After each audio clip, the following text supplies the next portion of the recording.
Order होने के बाद इसी को देखना चाहते हैं जो स्टॉक समरी में आया कि नहीं, तो यहाँ पे देखेंगे तो यहाँ पे नहीं आया, सामान आपके पास नहीं आया क्योंकि हम ऑर्डर ही किए हैं ना।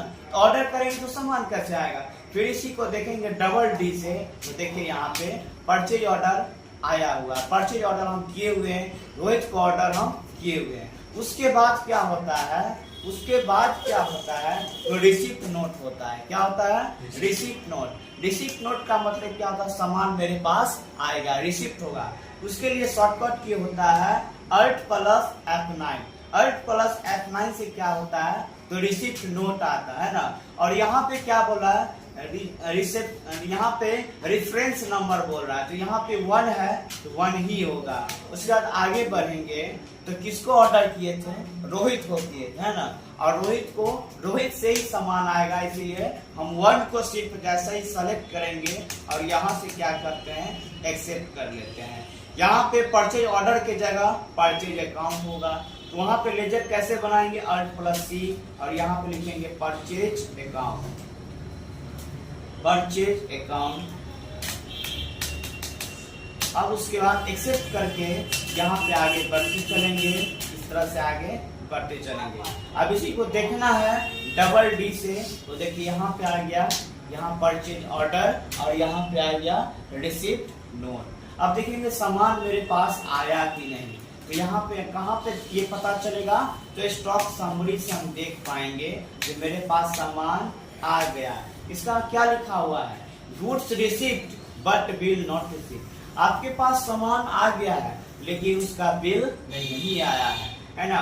पहले क्या किए, ऑर्डर किए थे, उसके बाद यहाँ पे स्टॉक समरी में देखें तो कुछ भी दिखाई नहीं पड़ा, कुछ भी ब्लैंक था, है ना। लेकिन उसका रिसिप्ट अब नोट मतलब क्या होता है, जब आपके पास सामान आता है उसको क्या कहते हैं, रिसिप्ट नोट कहते हैं। और रिसिप्ट नोट का शॉर्टकट की क्या होता है, Alt प्लस F9 होता है ना। अब जैसे ही रिसिप्ट नोट किए हैं तो यहाँ पे मेरे पास एक मैसेज आ रहा है जो goods receipt but bill not receipt. सामान आपके पास आ गया है लेकिन बिल आपके पास नहीं आया है ना।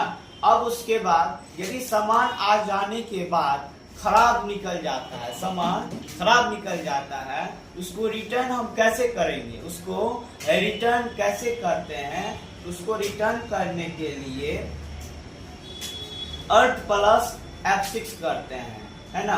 Alt प्लस F6 करेंगे, है ना। Alt प्लस F6 से क्या होता है, तो रिजेक्शन आउट होता है, रिजेक्शन आउट होता है। Alt प्लस F6 से क्या होता है, तो रिजेक्शन आउट होता है। इसका यूज कहाँ पे होता है, तो जैसे सामान ऑर्डर किए, 100 पीस ऑर्डर किए, है ना। उसके बाद जैसे ही सामान आया तो रिसिप्ट नोट कर लिए, और रिसिप्ट नोट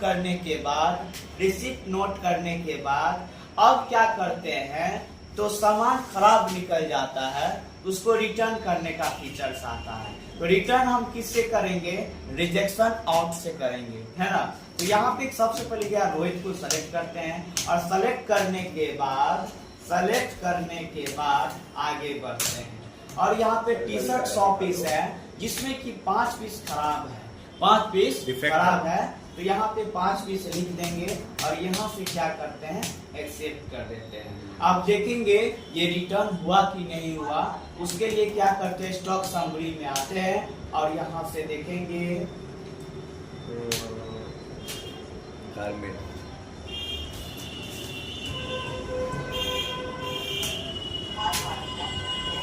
डबल डी करके देखेंगे, है ना। डबल डी करके देखेंगे रिजेक्शन आउट, यहाँ पे देखेंगे 100 पीस ही आ गया है। यहाँ पे क्या लिखेंगे, तो मात्र 5 पीस लिखेंगे, ठीक है, 5 पीस लिखेंगे। 5 पीस को क्या कर रहे हैं, रिटर्न कर रहे हैं ना, 5 पीस को रिटर्न कर रहे हैं। अब यहाँ पे स्टॉक समरी में देखिए जाएंगे तो देखेंगे, देखिए, है ना, यहाँ पे देखेंगे जो 100 पीस आपके पास सामान था इसमें 5 पीस खराब निकल गया, तो उसको क्या कर दिए, रिजेक्ट कर दिए। तो कितना पीस बच गया, 95 पीस। और क्या करेंगे, 95 पीस में से मेरे पास इनवॉइस आएगा, 95 पीस में से क्या आएगा, इनवॉइस यानी कि बिल आएगा 95 पीस का। तो बिल आने के लिए क्या करते हैं, F9 प्रेस करते हैं, और F9 प्रेस करने के बाद यहाँ पे सप्लाई इनवॉइस नंबर लिखते हैं और उसके बाद आगे बढ़ते हैं। पार्टी अकाउंट नेम में रोहित आ जाएगा और यहाँ पे 1 को जैसे सेलेक्ट करेंगे ये मेरा 95 पीस ऑटोमेटिक यहाँ पे सेलेक्ट हो जाएगा और इसी को हम क्या करते हैं, एक्सेप्ट कर देते हैं। आप देखेंगे स्टॉक समरी में जो मैसेज दे रहा था वो हटा कि नहीं हटा, यानी कि हट गया। पहले क्या बोल रहा था, है ना, goods received but bill not received. अब कुछ लिख रहा है नहीं, क्योंकि बिल मेरे पास आ गया है ना।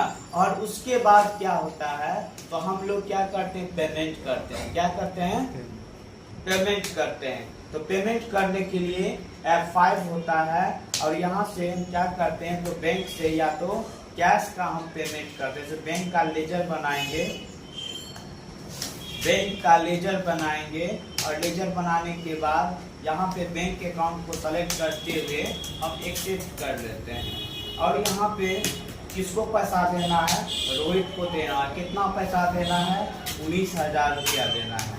यहाँ पे 19,000 रुपया लिख करके और उसको हम एक्सेप्ट कर देते हैं। Thank you.